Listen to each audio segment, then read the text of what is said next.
राधे मेरी स्वामिनी, मैं राधे को दास, जन्म जन्म मोह दीजियो, श्री वृंदावन वास। राधा तू बड़ भागिनी, कौन तपस्या कीन, तीनों लोक के नाथ है, सो तेरो आधीन।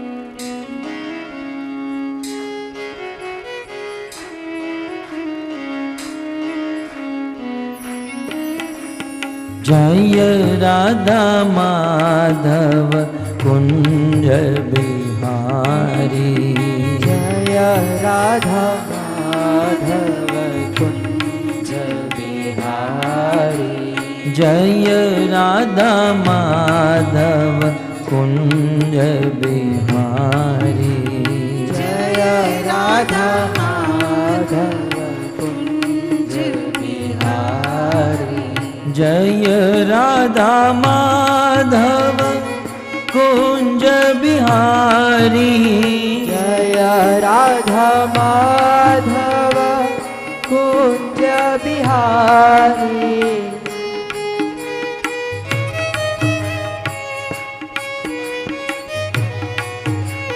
जय राधा माधव कुंज बिहारी, जय राधा माधव कुंज बिहारी, गोपी जन वल्लभ गिरिवरधारी,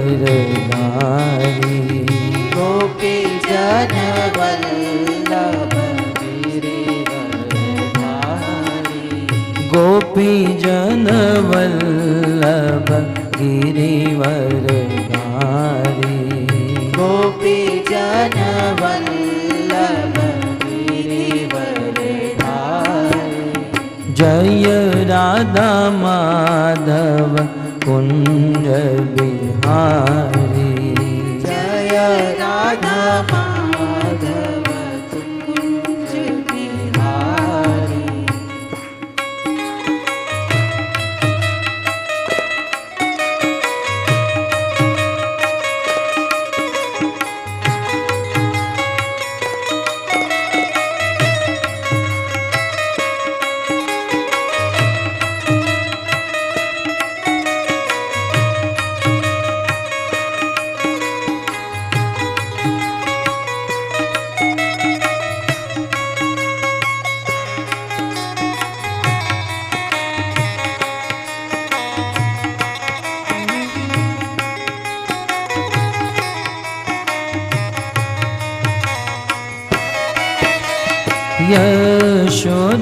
यशोदानंदन व्रज जन रंजन, यशोदानंदन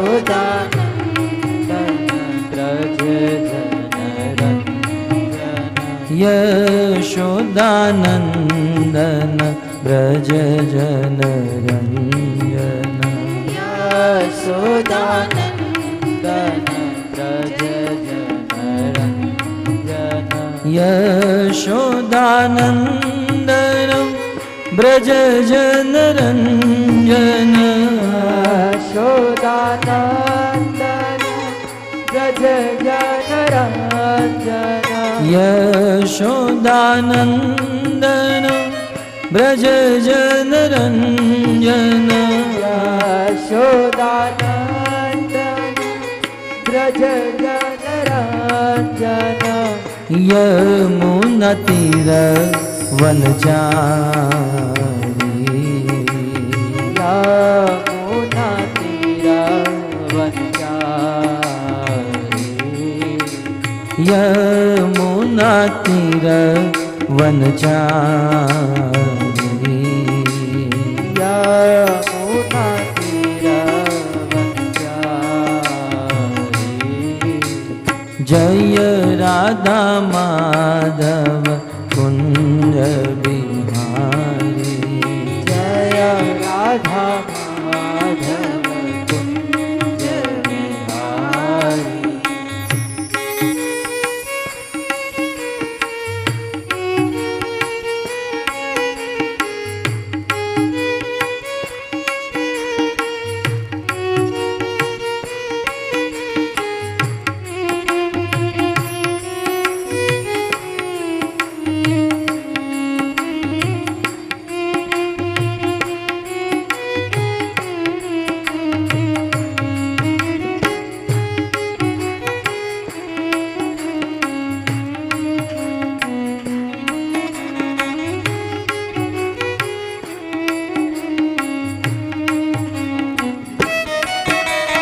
जय राधा माधव कुंज बिहारी जय राधा माधव कुंज बिहारी जय राधा माधव कुंज बिहारी जय राधा माधव कुंज बिहारी कृष्ण गोविंद गोविंद गोपाल नंद लाल राधे गोविंद गोविंद गोपाल नंद लाल कृष्ण गोविंद गोविंद गोपाल नंद लाल राधे गोविंद गोविंद गोपाल नंद लाल कृष्ण गोविंद गोविंद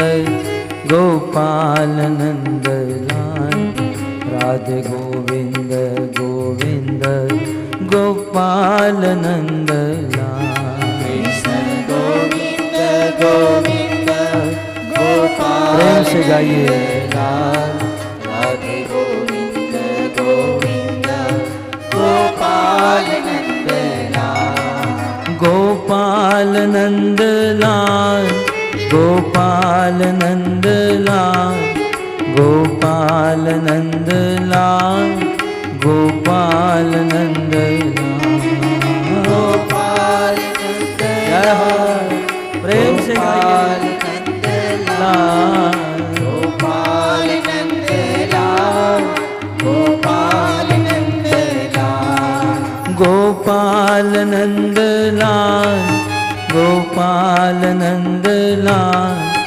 गोपाल नंद लाल गोपाल नंद लाल गोपाल नंद लाल जय हो गोपाल नंद लाल गोपाल नंद लाल गोपाल नंद लाल कृष्ण गोविंद गोविंद गोपाल नंद लाल राधे गोविंद गोविंद गोपाल नंद लाल कृष्ण गोविंद गोविंद गोपाल नंद लाल राधे गोविंद गोविंद गोपाल नंद लाल कृष्ण गोविंद गोविंद गोपाल नंद लाल राधे गोविंद गोविंद गोपाल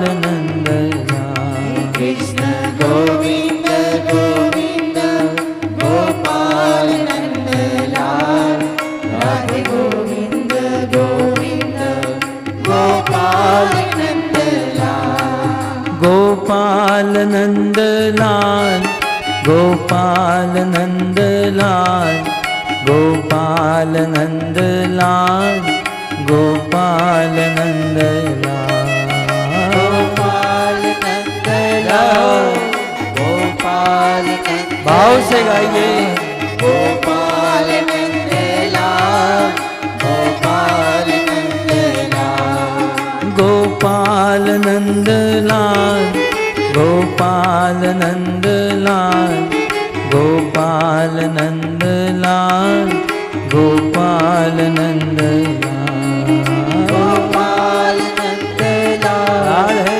गोपाल नंद लाल गोपाल नंद लाल गोपाल नंद लाल कृष्ण गोविंद गोविंद गोपाल नंद लाल राधे गोविंद गोविंद गोपाल नंद लाल कृष्ण गोविंद गोविंद गोपाल नंद लाल राधे गोविंद गोविंद गोपाल नंद लाल कृष्ण गोविंद गोविंद गोपाल नंद लाल राधे गोविंद गोविंद गोपाल नंद लाल कृष्ण गोविंद गोविंद गोपाल नंद लाल जय हो गोविंद गोविंद गोपाल नंद लाल गोपाल नंद लाल गोपाल नंद लाल गोपाल नंद लाल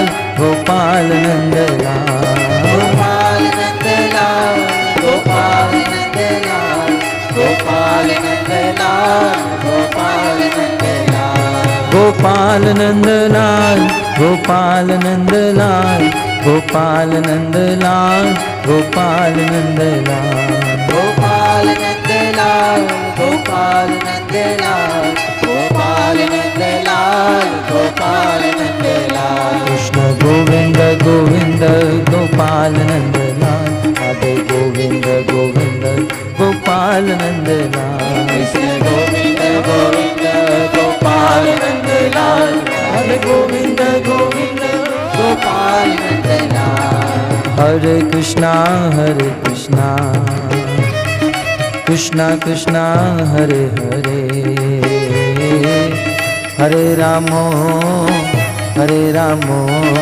राम राम हरे हरे हरे कृष्णा जय हो कृष्णा कृष्णा हरे हरे हरे राम राम राम हरे हरे बोलो हरे कृष्णा कृष्णा कृष्णा हरे हरे हरे रामो राम राम हरे हरे हरे कृष्णा कृष्णा कृष्णा हरे हरे हरे राम राम राम हरे हरे बोलो हरे कृष्णा कृष्णा हरे हरे हरे रामो राम राम हरे हरे हरे कृष्णा प्रेम से गाइए कृष्णा हरे हरे हरे रामो राम राम हरे हरे हरे कृष्णा कृष्णा हरे हरे हरे रामो राम राम हरे हरे हरे कृष्णा कृष्णा हरे हरे हरे राम राम राम हरे हरे हरे कृष्णा कृष्णा हरे हरे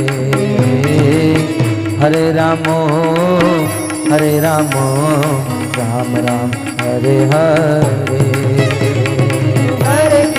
हरे कृष्णा कृष्णा हरे हरे हरे राम राम राम हरे हरे बोलो हरे कृष्णा कृष्णा हरे हरे हरे रामो राम राम हरे हरे कृष्णा कृष्णा कृष्णा हरे हरे हरे राम राम राम हरे हरे बोलो हरे कृष्णा कृष्णा कृष्णा हरे हरे हरे राम राम राम हरे हरे हरे कृष्णा कृष्णा कृष्णा हरे हरे हरे राम हरे हरे हरे कृष्णा कृष्णा कृष्णा हरे हरे हरे राम राम राम हरे हरे हरे कृष्णा कृष्णा कृष्णा हरे हरे हरे राम राम हरे हरे नाम महाधन है अपनो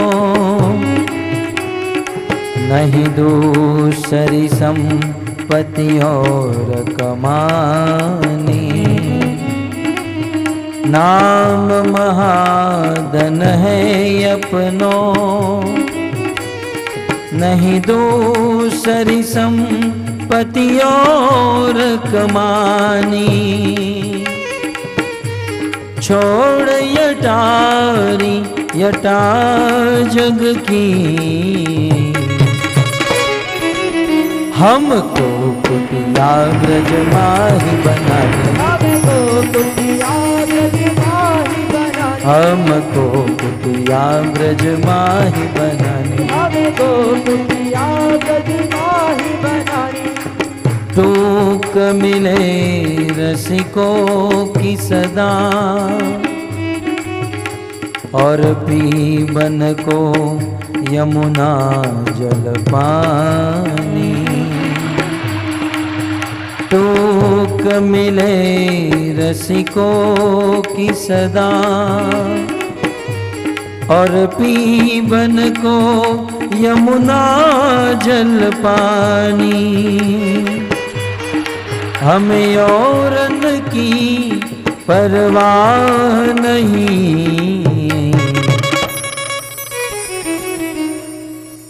अपने ठाकुरानी श्री राधिकारानी अपने ठाकुरानी श्री राधिकारानी अपने ठाकुरानी श्री राधिकारानी अपने ठाकुरानी श्री राधिकारानी अपने ठाकुरानी श्री राधिकारानी अपने ठाकुरानी श्री राधिकारानी हाँ राधा गोपीनाथ राधा गोपीनाथ राधा गोपीनाथ राधे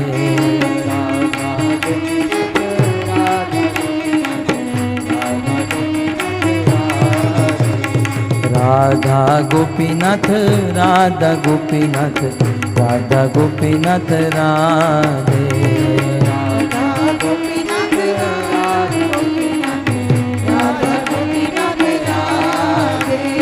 जगन्नाथ जगन्नाथ बलदेव जय सुभद्रा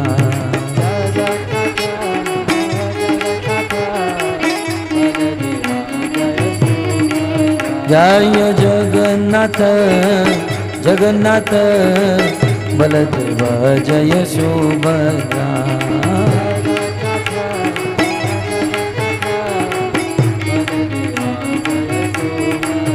हाँ गौर निताय जय गौर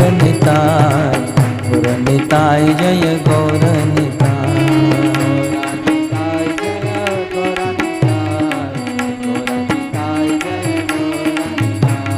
गौर निताय जय गौर निताय जय गौर निताय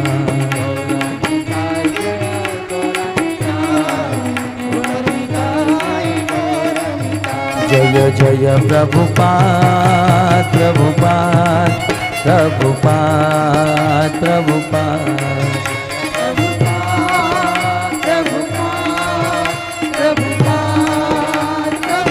निताय गौर हरि बोल हरि बोल हरि बोल हरि बोल निताय गौर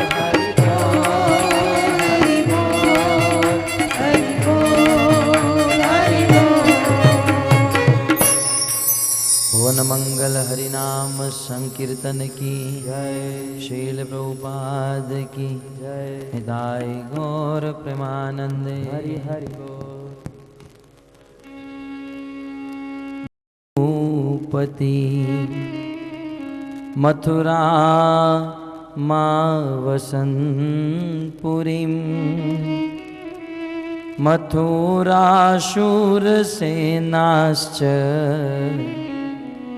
विषयान् बुभुजे पुरा।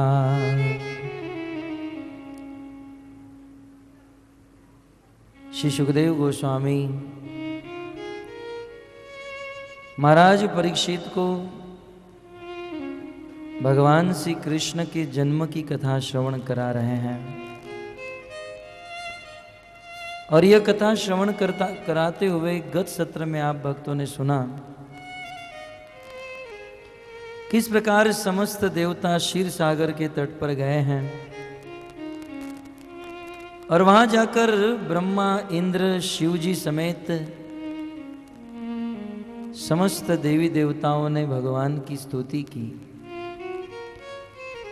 भगवान प्रकट हुए, देवी पृथ्वी को आश्वासन दिया और भगवान ने कहा बहुत जल्द मैं इस पृथ्वी पर अवतार धारण करने वाला हूं। वसुदेव गृहे साक्षात भगवान पुरुषः पर। वसुदेव गृहे, वसुदेव जी की पत्नी देवकी के गर्भ से मैं जन्म धारण करूंगा। इतना सुनकर समस्त देवता भगवान को प्रसन्न करने के लिए अपने अपने अंश से गोकुल मथुरा वृंदावन में जन्म ले लिए। और अब श्री सुखदेव गोस्वामी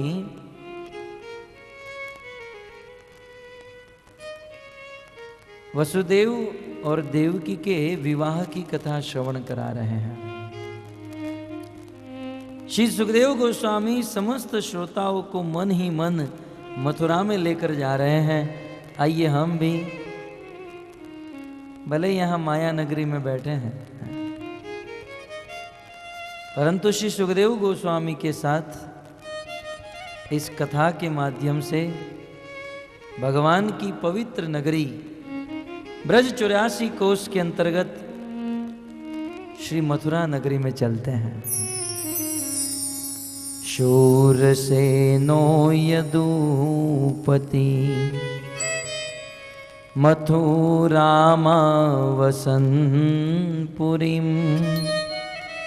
मथुराशूरसेनाश्च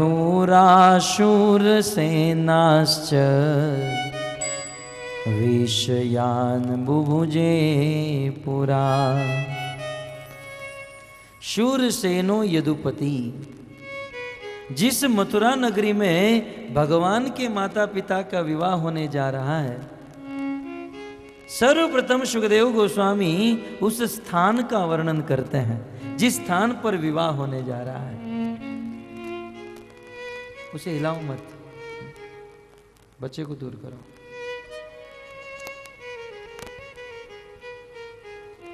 सर्वप्रथम स्थान का वर्णन हो रहा है जिस स्थान पर भगवान का जन्म हुआ है। मथुरा के विषय में बताते हुए कहते हैं शूरसेनो यदुपति मथुराम आवसनपुरी। शूरसेन नाम के एक राजा थे जिन्होंने मथुरा में अपना निवास किया था। और मथुरा शूरसेनाश्च विषयान बुभुजे पुरा, और उस राजा शूरसेन ने मथुरा और शूरसेन नगरी का आयोजन किया। मथुरा मंडल और सूरमंडल, ये दोनों नगरी के राजा श्री शूरसेन महाराज थे। भगवान श्री कृष्ण के पिता वसुदेव और वसुदेव जी के पिता शूरसेन। शूरसेन की कथा बताते हुए सुखदेव गोस्वामी कहते हैं, शूरसेनो यदुपति अर्जुन, और उनका दूसरा नाम है सहस्त्रबाहु। आप सब जानते हैं ऐसे सहस्त्रबाहु अपनी हजारों लाखों करोड़ों की सेना को लेकर संसार में दिग्विजय करने के लिए घूम रहे थे। और उस समय घूमते घूमते घूमते जमदग्नि ऋषि के आश्रम में पधारे। अब जमदग्नि ऋषि भी, इसकी भी एक कथा है। हमारे भारतवर्ष में एक से एक ऋषि मुनि का प्राकट्य हुआ। इन ऋषि मुनियों का नाम लेने से हृदय में पवित्रता आ जाती है। जब इनकी कथा सुनी जाए तब तो हृदय में भक्ति मचल जाती है। किस प्रकार से इनका जन्म सुनिए ध्यान से। ब्रह्मा जी के एक पुत्र हुए जिसका नाम था कुश। कुश के पुत्र हुए कुशनाभ। कुशनाभ के पुत्र हुए गाधी। राजा गाधी क्षत्रिय थे और उन्होंने विवाह किया और एक कन्या का जन्म हुआ जिसका नाम था सत्यवती। क्षत्रिय राजा गाधी ने अपनी कन्या सत्यवती का विवाह एक ब्राह्मण के साथ कराया, जिस ऋषि का नाम था रुचिक ऋषि। अब ध्यान से सुनोगे तो कुछ समझ में आएगा, नहीं तो फिर से मैं कहता हूं। ब्रह्मा जी के पुत्र हुए कुश, कुश के कुशनाभ, कुशनाभ के पुत्र हुए गाधी, और गाधी की एक कन्या जिसका नाम था सत्यवती क्षत्रिय थी, परंतु उनका विवाह ब्राह्मण के साथ, रुचिक ऋषि के साथ कराया। पति ब्राह्मण है, पत्नी क्षत्रिय है, दोनों का विवाह, बहुत सुंदर गृहस्थ जीवन। एक दिन की बात, देवी सत्यवती ने अपने पति रुचिक ऋषि से कहा, पतिदेव मुझे एक संतान चाहिए, संतान की प्राप्ति कराइए। तब रुचिक ऋषि ने कहा कि कल मैं बहुत सुंदर यज्ञ करूंगा और यज्ञ से चरु प्रकट करूंगा, उसे तुम ग्रहण करोगी और तुम्हें बहुत सुंदर संतान की प्राप्ति होगी। रुचिक ऋषि ने अपनी पत्नी सत्यवती को कहा। बहुत सुंदर, सब कुछ ठीक ठाक चल रहा था, लेकिन उस दिन रात को सत्यवती ने अपनी मां को फोन किया। मां एक बात बताऊं, किसी को कहना मत, कल मेरे पति यज्ञ करने वाले हैं और उस यज्ञ से चरु उत्पन्न करेंगे जिससे मुझे गर्भ रहेगा, संतान की प्राप्ति होगी। मां ने कहा, बेटा मेरे दामाद को अर्थात तेरे पति को जरा बताना कि मुझे भी पुत्र चाहिए, इसलिए उस यज्ञ में मेरे लिए भी चरु उत्पन्न करे। बोले फोन शुरू रखो, मैं पूछ कर आती हूं। रुचिक ऋषि ने कहा, यज्ञ तो करना ही है, एक के लिए करो या दो के लिए करो। बोले कोई बात नहीं, तुम्हारी मां के लिए भी करूंगा। बोले मामा वो हाँ बोल रहे हैं, तुम जल्दी आज रातों रात आ जाओ। सत्यवती की मां आ गई। दूसरे दिन यज्ञ प्रारंभ हुआ। बहुत सुंदर यज्ञ में मंत्रों की आहुति डालकर रुचिक ऋषि ने यज्ञ संपन्न किया। वहां पर 2 पात्र थे और 2 पात्र में चरु बन रहा था। और जब यज्ञ समाप्त हो गया तब रुचिक ऋषि ने एक चरु का पात्र अपनी पत्नी सत्यवती को दिया और दूसरा पात्र अपनी सास को दिया और दोनों को कहा कि आप ये ग्रहण कर लो, मैं जरा स्नान करके आता हूं। अब देखिए, रुचिक ऋषि जब स्नान करने गए तब सत्यवती की मां ने कहा, बेटा जगत स्वार्थी है, जगत के समस्त मनुष्यों के हृदय में स्वार्थ भरा है, इसलिए तुम्हारे पति ने तुम्हारे लिए जो चरु बनाया होगा उसमें दिव्य गुण वाला पुत्र होगा। और मेरे लिए जो चरु बनाया होगा उसमें थोड़ा कम गुण वाला होगा। बेटा तू तो जानती है हम लोग क्षत्रिय हैं और क्षत्रियों को पूरी दुनिया पर राज करना होता है, इसलिए मुझे सर्वगुण संपन्न पुत्र की आवश्यकता है। बेटा एक काम करना, तेरा चरु में मुझे दे दे, मेरा तू रख ले। हमारा भारतवर्ष का इतिहास। बेचारी बेटी क्या बोले, तो माँ ने बेटी को कहा चरु बदल देते हैं। दोनों ने एक दूसरे का चरु बदल दिया और दोनों खा गए।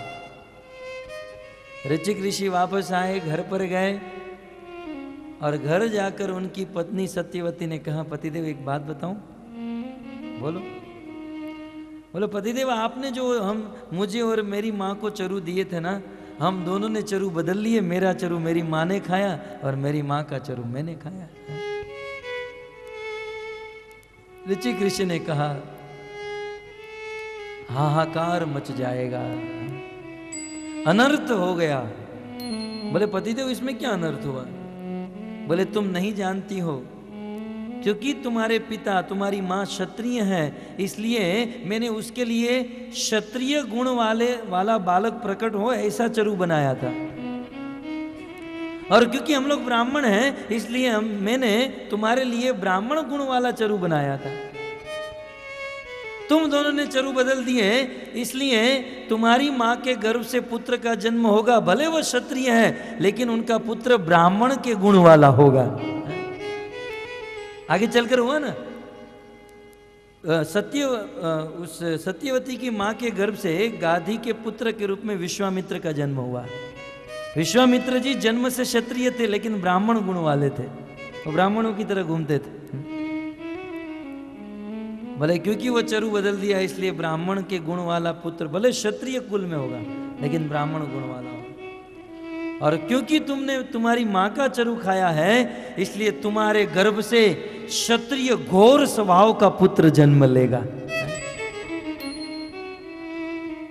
सत्यवती चरणों में गिर गई, पतिदेव ऐसा मत कीजिए, तो बहुत बड़ा श्राप हो गया। मैंने आपकी सेवा की है, आपको प्रसन्न किया है, कुछ तो कीजिए। मैं ब्राह्मण हूं और ब्राह्मण के घर पर घोर स्वभाव वाला क्षत्रिय पुत्र ये शोभा नहीं देता। पतिदेव कुछ कीजिए। अपनी पत्नी की प्रार्थना करने पर ऋचिक ऋषि ने कहा कि मैं इसमें ज्यादा तो कुछ नहीं कर सकता हूं, लेकिन इतना कर सकता हूं कि चलो तुम्हारा पुत्र ब्राह्मण स्वभाव वाला होगा, लेकिन उसका जो पुत्र होगा वह तो निश्चित रूप से घोर स्वभाव का होगा। इसलिए सत्यवती ऋचिक ऋषि ये दोनों के पुत्र हुए जमदग्नि, ब्राह्मण स्वभाव वाले, लेकिन जमदग्नि के जो पुत्र हुए क्षत्रिय घोर स्वभाव के, जिनका नाम था परशुराम। परशुराम जी की महिमा शास्त्र में अनंत है भक्तों। परशुराम का नाम सुनकर संसार के क्षत्रिय कांप जाते थे। परशुराम जी आ रहे हैं इतना सुनकर तो लोगों की धोती गीली हो जाती थी। परशुराम आ रहे, अब उनका परशु चलेगा, क्या होगा क्षत्रियों का। तो ऐसी कथा आती है। परशुराम जी एक दिन वन में गए थे लकड़े काटने के लिए, और उसी समय ये सहस्त्र बाहु अर्जुन, जिनके बारे में मैंने आपको बताया, यादव राज, जिस यदुकुल में कृष्ण का जन्म हुआ, ऐसे यादव राज सहस्त्र बाहु अर्जुन अपनी लाखों करोड़ों की सेना को लेकर विचरण करते करते करते जमदग्नि ऋषि के आश्रम में पधारे और कहा हम बहुत दूर से आए हैं, भूख लगी है। जमदग्नि ऋषि ने बहुत सुंदर उन सब का स्वागत किया। सबको जो भोजन चाहिए था वो पूछ पूछ कर वो भोजन खिलाया और सबका अद्भुत तरीके से स्वागत। सहस्त्र बाहु अर्जुन मनी मन में सोचने लगे कि हम लाखों की सेना का स्वागत इन्होंने इतना सुंदर किया और सबको पेट भर के भोजन खिलाया। ये फक्कड़ बाबा ब्राह्मण जो जंगल में रहता है, इसके पास कोई धन संपत्ति नहीं है, फिर भी इतने लोगों को भोजन कैसे कराया। सहस्त्रबाहु ने जमदग्नि ऋषि को पूछा इसका कारण। बोले इसका कारण एक ही है, मेरे पास कामधेनु गाय है। ऐसी गाय है जिसके सामने जो इच्छा करे वह इच्छा पूर्ण हो जाती है। सहस्त्रबाहु अर्जुन की नीयत बिगड़ गई। बोले आप तो झोपड़ी में रहने, जंगल में रहने वाले साधु हो, ये गाय की जरूरत आपसे ज्यादा मुझे है। सहस्त्रबाहु अर्जुन की नीयत बिगड़ गई। जब जमदग्नि ऋषि ना कहने लगे, सहस्त्रबाहु ने अपनी तलवार निकाली और जमदग्नि ऋषि को मार डाला। बोलो जिसके घर पर आए, जिन्होंने भोजन कराया, उसी जमदग्नि ऋषि का गला काट दिया, मार डाला।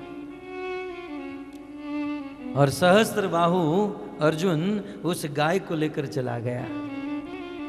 कुछ देर के बाद परशुराम जी वन से लकड़ी की बोरी लेकर आए, हाथ में परशु था, और दूर से अपनी मां को रोते हुए देखा। और उस समय अपने पति के विरह में जमदग्नि ऋषि की पत्नी रेणुका अपनी छाती को पीट रही थी। परशुराम जी ने देखा 21 बार उनकी मां ने अपनी छाती को पीटा, और तुरंत अपनी मां को कहा, मां क्या हुआ?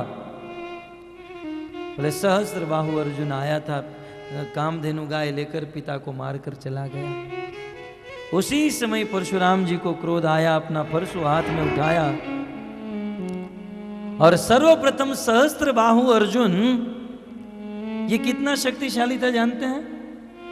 रावण के विषय में आपने सुना होगा, रामायण में आया है, चलत दशानन डोलती अवनी। रावण जब चलता था तो ये धरती कांपने लगती थी। गर्भवती नारी अपना गर्भ त्याग देती थी कि रावण अब चल रहा है, क्या नहीं कर सकता है। ऐसा रावण एक दिन अनेकों स्त्रियों के साथ एक नदी में स्नान कर रहा था, बहुत उछल कूद कर रहा था। सहस्त्रबाहु अर्जुन को पता चला कि आगे रावण जो है कई स्त्रियों के साथ स्नान कर रहा है, फुदक रहा है। सहस्त्रबाहु अर्जुन ने अपने 2-3 हाथ नदी में रख दिए, उस हाथ का बहुत बड़ा डैम बन गया, और रावण जिस नदी में स्नान कर रहा था वहां अचानक पानी खाली हो गया।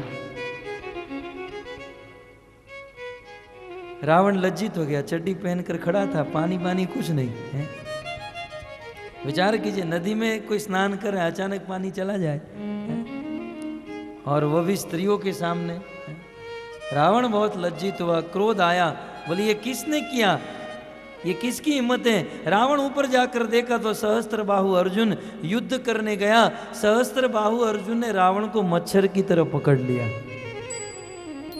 दशानन रावण को जिसने एक मच्छर की तरह पकड़ लिया, वह सहस्त्रबाहु कितने शक्तिशाली होंगे। परंतु ऐसे सहस्त्रबाहु को भगवान परशुराम ने सर्वप्रथम उनकी सहस्त्र भुजाओं को काट डाला, सहस्त्रबाहु का विध्वंस कर दिया। और उस समय सहस्त्रबाहु के 1000 पुत्र थे। सहस्त्रबाहु के 1000 पुत्र। भगवान परशुराम ने परशु चलाया, बोले बाप ऐसा है तो बेटे भी ऐसे ही होंगे। इस दुनिया में किसी भी क्षत्रिय को जीवित नहीं छोड़ूंगा। सहस्त्रबाहु भगवान परशुराम ने परशु उठाकर सभी क्षत्रियों का विध्वंस, और यहां तक सहस्त्रबाहु के 995 पुत्र को मार डाला, और उनके 5 पुत्र जो थे वहां से भाग गए। अब मृत्यु का समय आया, कौन वहां पर खड़ा रहेगा, भाग गए। और उनमें से एक पुत्र था शूरसेन, और वह शूरसेन सहस्त्रबाहु के पुत्र वहां से भागे और मथुरा क्षेत्र में आकर उन्होंने मथुरा क्षेत्र को अपनी राजधानी बनाई। राजधानी ततः साभूत सर्व यादव भूभुजाम मथुरा भगवान यत्र नित्यम सन्निहितो हरि। शूरसेन जी ने मथुरा में आकर मथुरा को अपनी राजधानी बनाई, और मथुरा और शूरसेन मंडल के ये एक छत्र सम्राट हुए। उस मथुरा के विषय में कहते हैं कि जिस दिन राजा शूरसेन उस मथुरा में आए, उस दिन से वह मथुरा यादवों की राजधानी बन गई। आगे के श्लोक में कहते हैं श्री सुखदेव गोस्वामी, राजधानी तत साभूत सर्व यादव भूभुजाम मथुरा भगवान यत्र नित्यम सन्निहितो हरि। शूरसेन महाराज आए और उन्होंने यादवों की राजधानी स्थापित की। और भक्तों, ये मथुरा के विषय में क्या बताएं? श्री सुखदेव गोस्वामी बड़े प्रसन्न होकर कहते हैं ये वो मथुरा है। दूसरी लाइन में, तीसरी लाइन में कहते हैं ये वो मथुरा है जिस मथुरा में भगवान हरि, भगवान श्री कृष्ण नित्य निरंतर विराजमान रहते हैं, जिस मथुरा को छोड़कर भगवान कभी भी बाहर नहीं जाते हैं। मथुरा भगवान यत्र, यत्र मथुरा, ये वो मथुरा है जहां पर भगवान हरि नित्य सन्निहितो, नित्य रूप से रहते हैं। अर्थात मथुरा को छोड़कर कभी भी भगवान बाहर नहीं जाते हैं। इसलिए शास्त्र में कहा गया है वृंदावनम परित्यज्यम पाद में कम न गच्छति। भगवान ब्रज 84 कोष को, ब्रजमंडल को छोड़कर कभी भी बाहर नहीं जाते। और बहुत सुंदर कहा कि ये वो मथुरा है, वहां पर कौन रहते हैं? हरि है। हरि माने भगवान श्री कृष्ण का एक नाम है हरि। श्री चैतन्य महाप्रभु कहते हैं हरि शब्द अनेक का अर्थ है। महाप्रभु कहते हैं हरि शब्द अनेक का अर्थ दुई मुख्यतम सर्व मंगल हरे प्रेम दिया हरे मन। वैसे तो हरि शब्द के बहुत सारे अर्थ हैं। हमारे कृष्ण का नाम हरि क्यों रखा गया, इसके बहुत सारे अर्थ हैं, लेकिन दो अर्थ मुख्य है। हरि का प्रथम अर्थ क्या है? सर्व अमंगल हरे। भगवान श्री कृष्ण में क्योंकि अपने भक्तों का समस्त प्रकार के अमंगल को हरने की शक्ति है, भगवान कृष्ण अपने सभी भक्तों के अमंगल को हर लेते हैं, इसलिए भगवान को हरि कहा जाता है। रामायण का प्रारंभ करते हुए भगवान शिव अपनी पार्वती को सुनाते हुए कहते हैं कि हे देवी, मैं रामायण प्रारंभ करूंगा, लेकिन रामायण प्रारंभ करने से पहले मैं मंगलाचरण करूंगा। और मंगलाचरण करते हुए कहते हैं मंगल भवन अमंगल हारी,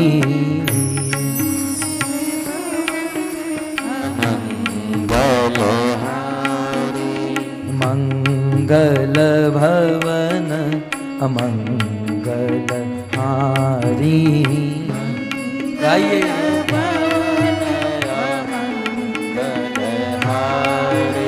मंगल भवन अमंगल हारी, मंगल भवन अमंगल हारी, मंगल भवन अमंगल हारी, मंगल भवन अमंगल हारी। द्रवऊषु दशरथ अजीरथ बिहारी, द्रवऊषु दशरथ अजीरथ बिहारी, द्रवऊषु दशरथ अजीरथ बिहारी, द्रवऊषु दशरथ अजीरथ बिहारी। मंगल भवन अमंगल हारी। शिवजी पार्वती जी से कहते हैं कि हे पार्वती, मैं उनकी कथा सुनाने जा रहा हूं जो मंगल के भवन है, जो साक्षात मंगल है और जो समस्त अमंगल को हरने वाले हैं। जेने मंगल ग्रह नड़तो है ने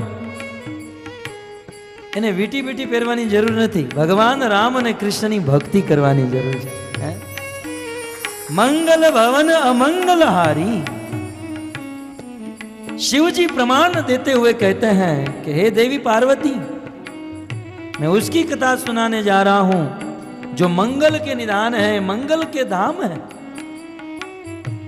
और अमंगल को हरने वाले हैं। मंगल के निदान, अमंगल को हरने वाले राजा दशरथ के पुत्र मेरे ऊपर द्रवित हो जाए, मेरे ऊपर कृपा कर दे, ऐसा आशीर्वाद मांगता हूं। मंगल भवन अमंगल हारी, मंगल गाइए, मंगल भवन अमंगल हारी, मंगल भवन अमंगल हारी, मंगल भवन अमंगल हारी, मंगल भवन अमंगल हारी, द्रवउषु दशरथ अजिर बिहारी, द्रवउषु दशरथ अजिर बिहारी,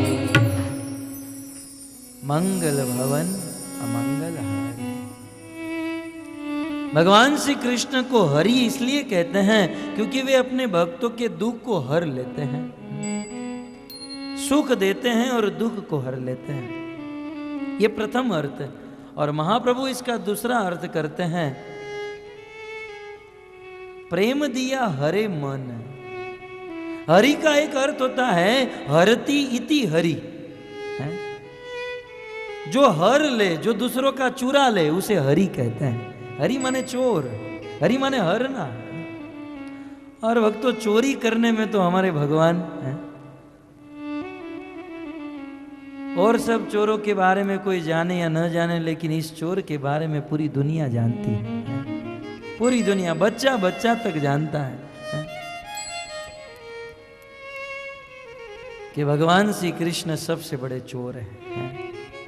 क्या चुराते हैं? बस व्रज के भक्त कहते हैं, ब्रजे प्रसिद्धम नवनीत चोरम। कहते हैं हमारे ब्रज में एक चोर आया है। कैसा चोर है? बोले वो माखन चुराता है। खाली माखन नहीं, माखन के साथ साथ गोपियों के वस्त्र को भी चुराता है। गोपांग नानाम दुकुल पित्त चोरम, गोपियों के चिर को भी चुराता है। संसार में बहुत सारे चोर देखे हैं। संसार के चोर किसी का गहना चुराते हैं, किसी का धन चुराते हैं, किसी का मोबाइल चुराते हैं, किसी का एयर कंडीशन चुरा लेते हैं, फ्रिज चुरा लेते हैं। और बड़े बड़े चोर सफ़ेद कोट में होते हैं, किसी की किडनी चुरा लेते हैं। यहाँ तक के चोर देखे हैं, यहाँ तक के चोर देखे हैं। लेकिन हमारे ब्रज में जो चोर आया है वो तो राधा रानी के हृदय को ही चुरा लिया है, अपने भक्तों के हार्ट को, दिल को चुरा लेता है। इसलिए हमारे ब्रज में जो चोर आया ना, वो चोर नहीं, दुनिया के सभी चोरों का सरदार है, सभी चोरों का बाप है। इसलिए हम तो इस चोर के चरणों में प्रणाम करते हैं। बहुत सुंदर कहते हैं कि ये चोर अकेला नहीं है, उसकी पूरी टीम है। अकेला नहीं आता है, पूरी टीम को साथ में लेकर आता है। भगवान श्री कृष्ण ऐसी लीला किए ब्रज वृंदावन में, ऐसी लीला किए। अपनी लीला से गोपियों को, ब्रजांगनाओं को परम आनंद प्रदान किए। और उनमें प्रथम लीला थी चोरी करने की लीला। भगवान श्री कृष्ण जब चलना सीख गए तो गोपियों के घर पर जाकर चोरी करते थे। पहले तो उन्होंने अपने घर पर ही चोरी की, नेट प्रैक्टिस, थोड़ी सी घर पर प्रैक्टिस हो जाए, क्योंकि आगे चलकर बाहर चोरी करनी है तो पहले घर पर ही चोरी करके प्रैक्टिस कर लो। नंद बाबा का घर गोकुल में है, और जिस गोकुल में नंद बाबा का घर है, जिसमें 84 खंबे हैं, आज भी आप जाओगे गोकुल में और ऐसे आश्चर्यमय 84 खंबे, आप जितनी बार गिनोगे उतनी बार अलग नंबर आएगा। उन दिनों वो 84 खंबे हीरे जवेरात से मड़े हुए थे। कृष्ण प्रथम बार अपने घर पर चोरी कर रहे हैं और कैसे भी करके कृष्ण ने हाथ मार ही लिया है। माखन का लोंदा ले लिया और कृष्ण खाने गए तो उस 84 खंबे में बिल्कुल मणि के खंबे बने थे, तो कृष्ण का अपना रिफ्लेक्शन उस खंबे में आ रहा था, जैसे कांच में मिरर में हमारा अपना स्वरूप दिखता है। कृष्ण ने देखा वहां पर खंबे के पीछे एक लड़का खड़ा है। अब लड़का नहीं, वो अपना ही स्वरूप, उनका ही प्रतिबिंब था, लेकिन भगवान योग माया से इतने वशीभूत हैं कि अपने आप को ही नहीं जान पा रहे हैं। कृष्ण ने देखा ये कोई लड़का खड़ा है, दूर से कृष्ण ने कहा श्श्श, तो उस लड़के ने भी हाथ पर मुंह पर उंगली रख ली है। अब वो तो रिफ्लेक्शन ही था ना, वो तो प्रतिबिंब था, लेकिन कृष्ण सोचते हैं लड़का समझदार है। मैंने चुप कराया तो बिल्कुल बेचारा चुप हो गया है। लड़का समझदार है। कृष्ण उनके निकट गए, वो लड़का भी निकट आया। आप कभी कांच के सामने चलकर देखोगे, यदि चलोगे तो वो प्रतिबिंब भी निकट आएगा। बोले लड़का सुशील है, मेरी ओर आ रहा है। कृष्ण ने कहा देखो पहली बार चोरी कर रहा हूं, नेट प्रैक्टिस है, और तुम माँ को मत बताना, नहीं तो बहुत बड़ी गड़बड़ हो जाएगी, मुझे डांटेगी। अब वो प्रतिबिंब क्या जाने, वो तो सीधा खड़ा है। कृष्ण ने कहा देखो माँ को मत बताना, वो सीधा खड़ा है। कृष्ण ने कहा यदि ऐसा है तो आधा माखन तू रख ले, 50-50 करते हैं, लेकिन माँ को मत बताना। अब वो प्रतिबिंब तो माखन ले नहीं सकता है, वो तो ऐसे ही खड़ा है। कृष्ण ने कहा तुझे 50% का पार्टनर बना रहा हूं, फिर भी तू मान नहीं रहा है?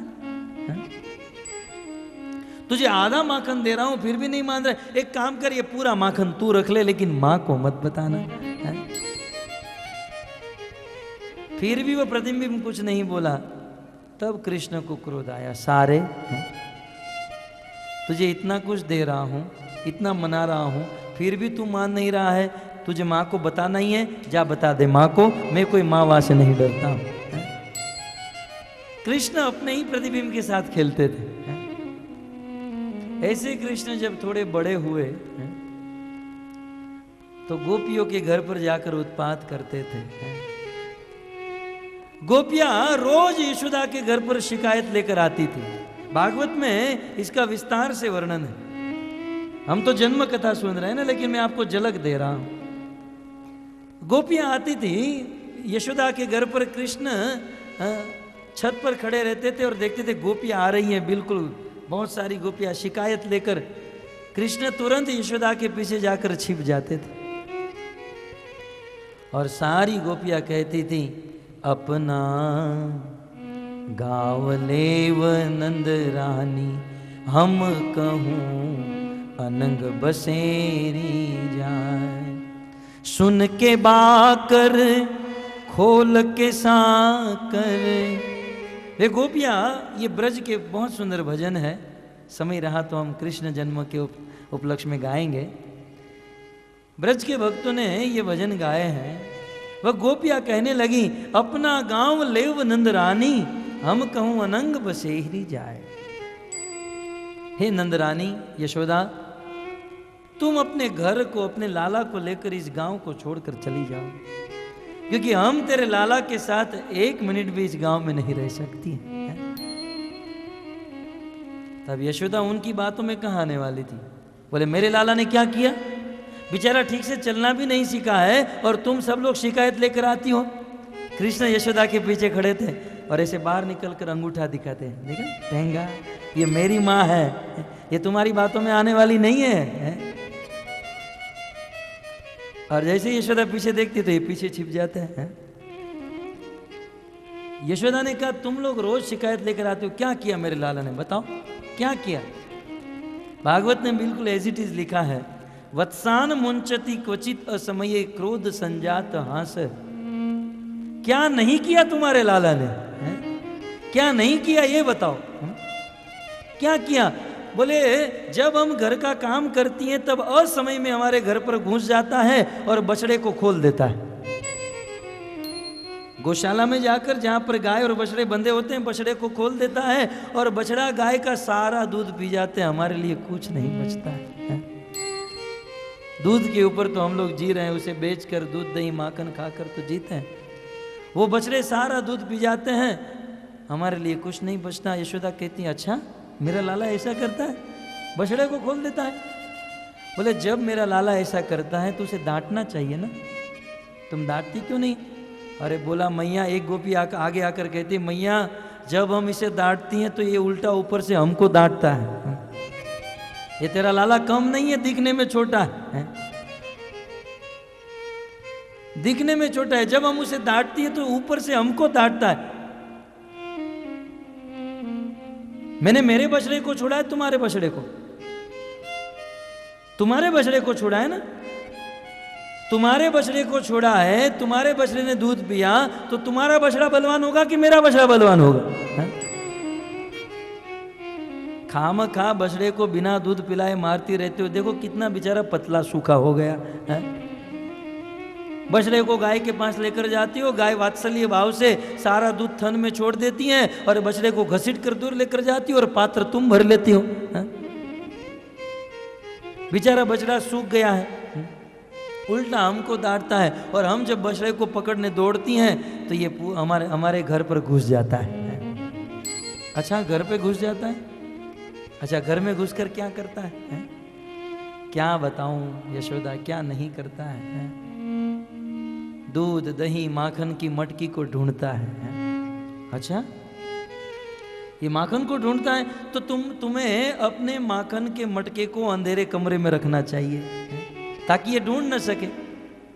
एक गोपी ने कहा मैया हमने ये भी करके देखा, जब अंधेरे कमरे में हम माखन के मटके को रखती हैं लेकिन तुम इसे पद्मराग मणि पहनाती हो और मणि का प्रकाश ही इतना विशाल है, अंधेरे से अंधेरे कमरे में जाता है तो वहां उजाला हो जाता है, उजाला बन जाता है और कैसे भी करके मटकी को ढूंढ लेता है। तब यशोदा ने कहा यदि ऐसा ही है तो गोपी एक काम करो, तुम अपने घर पर माखन रखो ही मत, माखन रखोगी तो चोरी करेगा ना।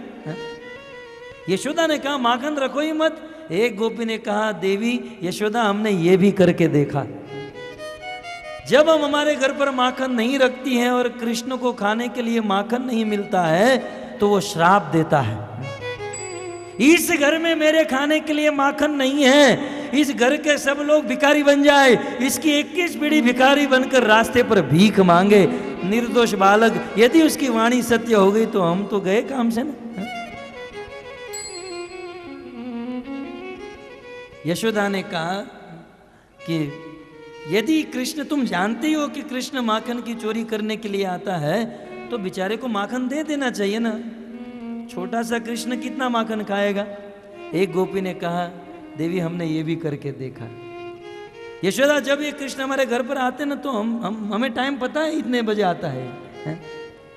तो हम माखन की मटकी लेकर सामने से कहती कृष्ण ये ले माखन का, तो उल्टा हमारे ऊपर क्रोध करता है, भिखारी समझ के रखा है? क्या हम लोग भिखारी दिख रहे हैं? नंद बाबा का राजा का पुत्र हूं और हम लोग भीख मांगकर खाने वालों में से नहीं, मेहनत का खाने वालों में से हैं? तुम जानते नहीं चोरी करने में कितनी मेहनत है, कितना प्लान करना पड़ता है। कर्मण मेवाधिकार रस्ते, केवल भगवान ने उपदेश नहीं दिया, आचरण करके दिखाया।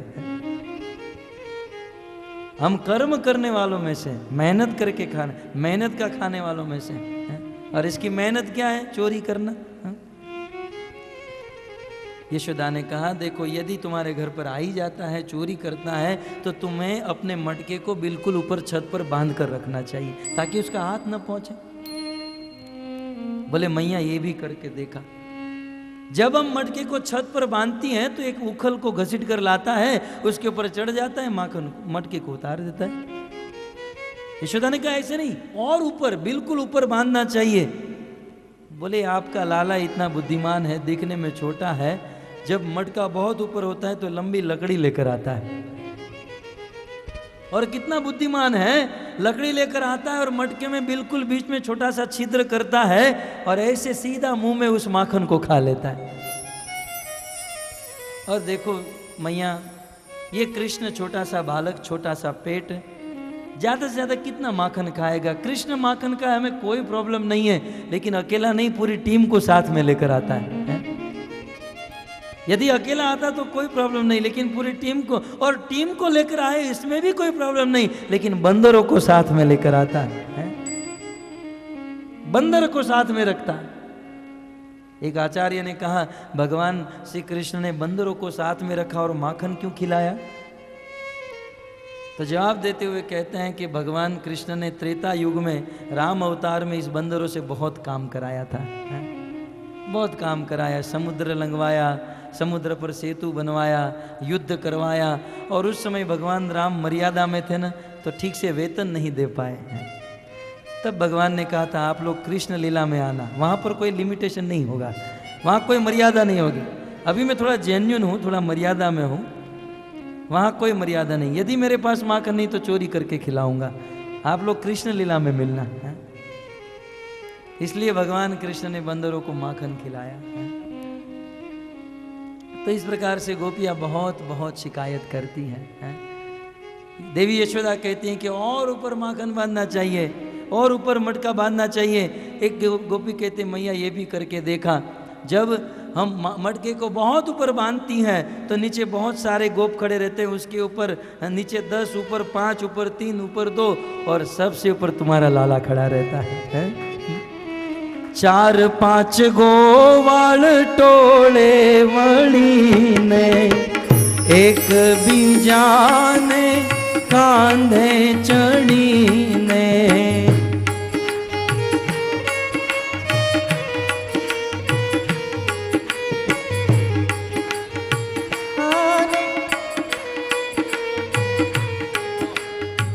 4-5 गोवाल टोले वणी ने, 4-5 गोवाले वणी ने, एक बीजा ने कांधे चढ़ी ने, एक बीजा ने कांधे चढ़ी ने।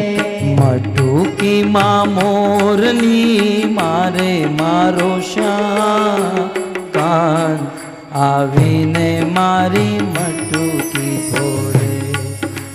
घमर घमर मारा बलोड़ा गाजे श्याम, आवीने मारी मटू की फोड़े।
वसुदेव टोपला मेली ने हान्या।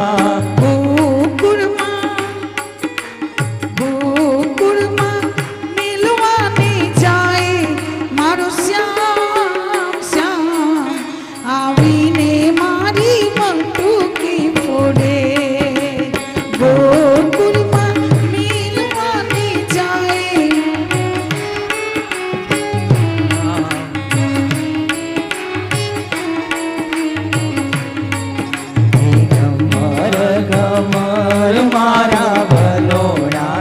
गाजे श्याम आवीने मारा मटका फोड़े।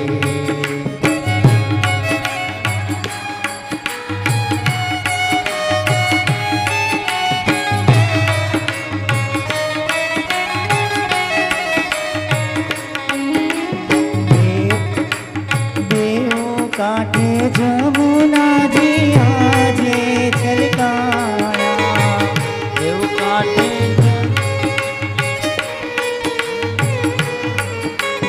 वसुदेव बाबा तो मन मामू जाया।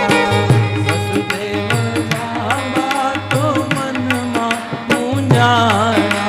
जमुना जी माँ, जमुना जी माँ केड़ी हुई पाड़ी मारो श्याम। श्याम आवीने मारी माटू की फोड़े। जमुना जी माँ पाड़े मारो श्याम। श्याम आवीने मारा मटका फोड़े। कमर कमर कमर मारू बलोणू गाजे मारो श्याम आवीने मारी माटू की फोड़े। कमर कमर मारा बलोणा गाजे श्याम आवीने मारा मटका फोड़े। श्री कृष्णचंद्र भगवान की जय। तो इस प्रकार हरि का अर्थ होता है हरने वाला, चुराने वाला है। भगवान श्री कृष्ण माखन चुराने वाला है। और इन लीलाओं के द्वारा गोपियों को, अपने भक्तों को अत्यंत आनंद प्रदान करते हैं। भक्तों, बोलना तो अच्छा नहीं लगता है, परंतु इस अवसर पर तत्व विवेचन यदि मैं करूं तो संसार के लोग कभी कभी भगवान की लीला को समझ नहीं पाते हैं, और कृष्ण की इन लीलाओं को नहीं समझने के कारण कृष्ण के ऊपर अनेकों प्रकार के दोषारोपण करते हैं। एक दिन किसी को मिला, मैं हरे कृष्ण महामंत्र जप रहा था, तो समझ गया ये कृष्ण का भक्त है। तो मुझे कहा कि कृष्ण हमारे भी भगवान बनेंगे हैं? मैंने कहा बनेंगे कि इसका क्या अर्थ है? कृष्ण तो है। नहीं नहीं, वो हमारे भगवान बनेंगे। तो बोला अभी क्या है? बोले अभी वो नरक में है ना। तो हमने पूछा कृष्ण नरक में? धन बहुत चोरी किया इसलिए कृष्ण को नरक में जाना पड़ा। कुछ समय के बाद कृष्ण हमारे भगवान बनेंगे। ऐसी बात मात्र अज्ञानी व्यक्ति ही कर सकते हैं। विचार कीजिए भक्तों, भगवान श्री कृष्ण ने गोकुल में चोरी की, और उस चोरी के द्वारा क्या गोकुल की गोपियां हृदय में दुखी हो सकती हैं? अरे जिस कथा को सुनकर हम भक्त आनंद लेते हैं, जिसके घर पर यह चोरी होती होगी, उन गोपियों को कितना आनंद आता होगा। भक्तों, वास्तव में गोपियां यह शिकायत करने के लिए नहीं आई। यह गोपियां तो कृष्ण का दर्शन करने के लिए आई हैं। बहुत दिनों से कृष्ण चोरी करने नहीं आया है? चलो कृष्ण हमारे घर पर चोरी करने नहीं आया, हम तो कृष्ण के घर पर जा सकती हैं, लेकिन कृष्ण के घर पर क्या बहाना लेकर जाएगी? अतः शिकायत का बहाना लेकर कृष्ण को देखने के लिए आती हैं। गोपियों को कोई कष्ट नहीं है। विचार कीजिए, गोपियों की बात छोड़ दीजिए। भगवान श्री कृष्ण प्रकट हुए 5000 वर्ष बीत गए। आज भी यदि लड्डू गोपाल को, ठाकुर जी को आप 5 रोटी भोग के रूप में अर्पण करो और पट बंद कर दो, 10 मिनट के बाद जब पर्दे खोलो, ठाकुर जी यदि 5 रोटी खा गए हैं तो आपको हृदय में आनंद होगा कि दुख होगा? आनंद होगा ना। 5000 वर्ष के बाद भगवान श्री कृष्ण प्रकट रूप में नहीं है, लेकिन फिर भी ठाकुर जी को हम 5 रोटी देंगे, खा लेंगे तो आनंद होगा। जब कृष्ण प्रकट रूप में इस पृथ्वी पर होंगे और थोड़ा माखन खा लेते होंगे तो क्या गोपियों को दुख होता होगा? क्या उसके लिए किसी को जेल में जाने की जरूरत होती होगी? ये मात्र ज्ञान है, मात्र ज्ञान। भागवत, शास्त्र, गीता, रामायण नहीं पढ़ने के कारण लोगों की बुद्धि बिगड़ गई है। गोपियां तो कृष्ण को बुलाते थी, कृष्ण आओ आओ कृष्ण, आप हमारे घर पर क्यों नहीं आते? गोपियां रात दिन जब कृष्ण किसी के घर पर नहीं जाते थे तो गोपियां कहती थी, काहे को तरसावे रे लाला मोहे, काहे को तरसावे, काहे को तरसावे रे काना मोहे, काहे को तरसावे, मेरे घर कब हुन आवे सावरिया, मोहे काहे को तरसावे, मेरे घर कब हुन आवे सावरिया, मोहे काहे को तरसावे, मेरे घर कब हुन आवे सावरिया, मोहे काहे को तरसावे,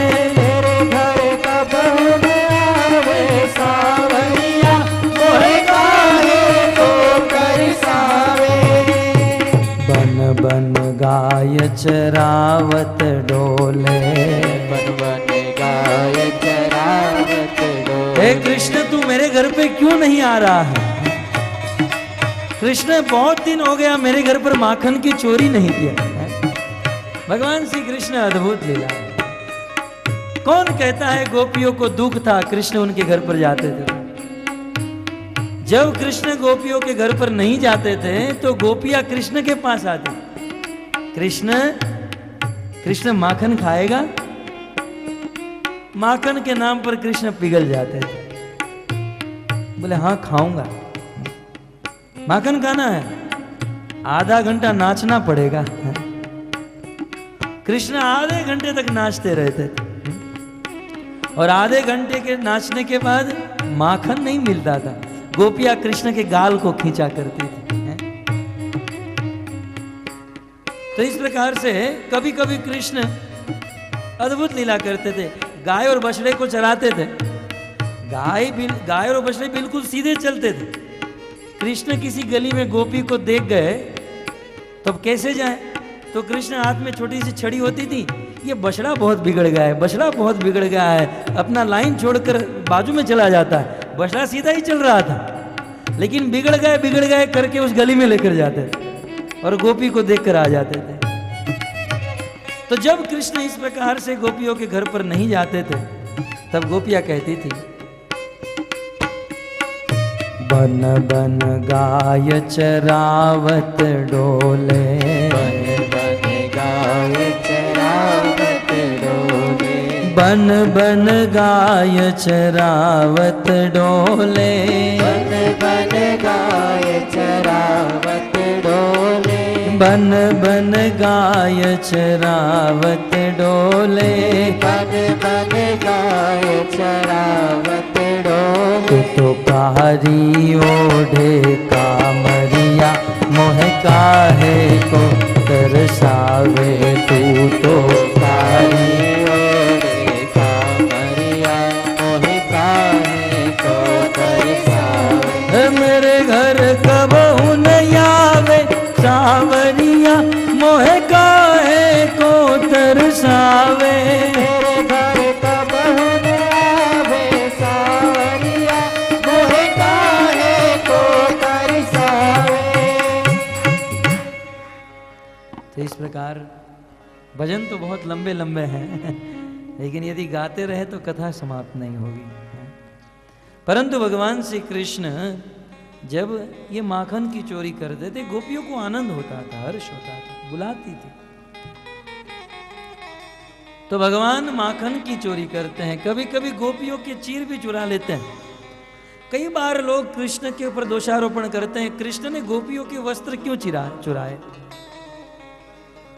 लेकिन लोगों की दृष्टि में यह दिख रहा है कृष्ण ने गोपियों के वस्त्र को चुराया, ये नहीं दिख रहा है कृष्ण ने द्रौपदी के वस्त्र को बढ़ा दिया। जो बढ़ाना जानता है वो चुराना भी जानता है। तो हरि है, भगवान श्री कृष्ण का एक नाम है हरि। और ऐसे हरि के विषय में ब्रज के संत कहते हैं कि ये बहुत बड़ा चोर ब्रज में आया है और बहुत बड़ी टीम है इसकी, अकेला नहीं है। इस चोर की टीम में जो शामिल हो जाता है फिर वह घर का नहीं रहता है, फिर वह ब्रज का हो जाता है। और क्या बताए, संसार में किसी चोर का नाम यदि अपनी जबान पर ले लो तो पुलिस जेल में बंद कर देती है कि न कि ये उस चोर का कोई रिश्तेदार होगा है?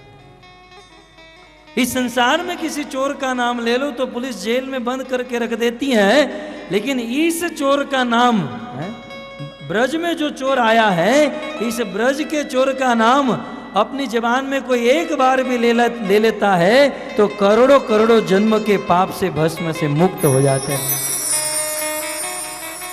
व्यक्ति करोड़ों जन्म के पाप से मुक्त हो जाता है। अनेक जन्मार्जित पाप चोरम चोराग्य गमनम पुरुषम नमामि।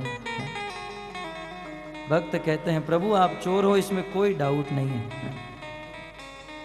आप चोर हो सब लोग जानते हैं, और चोर हमेशा भागता रहता है, पुलिस उसके पीछे दौड़ती रहती है। प्रभु आप चोर हो इसलिए आप भाग तो रहे होंगे, और चोर को अंधेरा बहुत पसंद होता है। साधुओं को सवेरा पसंद है, चोर को अंधेरा पसंद। प्रभु आप चोर हो, अंधेरा ढूंढते होंगे, तो मैं आपको एक अच्छी जगह बताता हूं।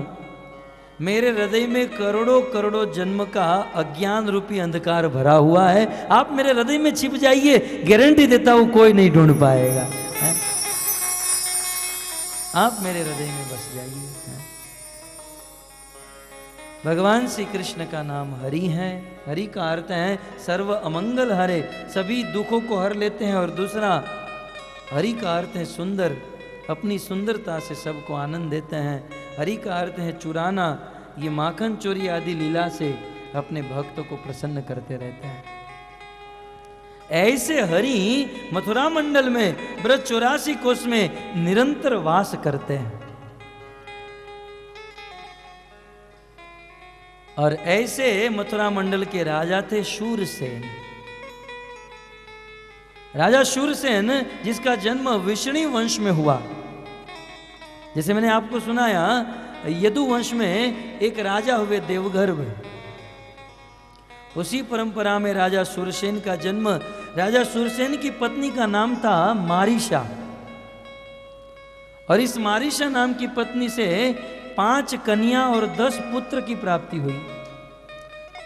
राजा शूरसेन की 5 पुत्री का नाम श्रुत देवा, श्रुत कीर्ति, श्रुत श्रवा, राजादि देवी और पृथा।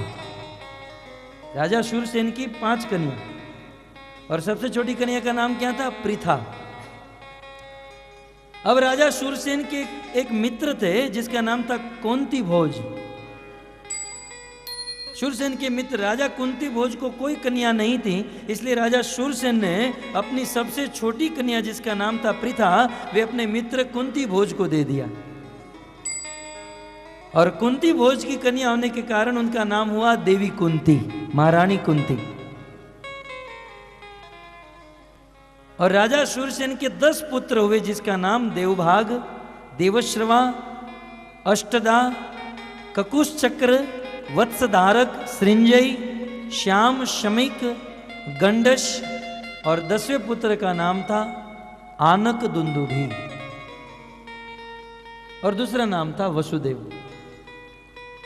इनका नाम आनक दुंदुभी इसलिए पड़ा क्योंकि जब इनका जन्म हुआ तब देवताओं ने ढोल, नगाड़े, पखावज और आनक दुंदुभी बजाई। अब इनके जन्म के समय देवताओं ने वाजिंत्र क्यों बजाए? क्योंकि देवताओं को पता था, भगवान विष्णु ने कहा था ना, वसुदेव गृहे साक्षात, वसुदेव के घर पर भगवान का जन्म होगा। देवता लोग खुश हो गए कि भगवान के पिता का जन्म हुआ है, इसलिए बहुत जल्द भगवान का भी जन्म होगा। देवता प्रसन्न होकर आनक दुंदुभी बजाने लगे।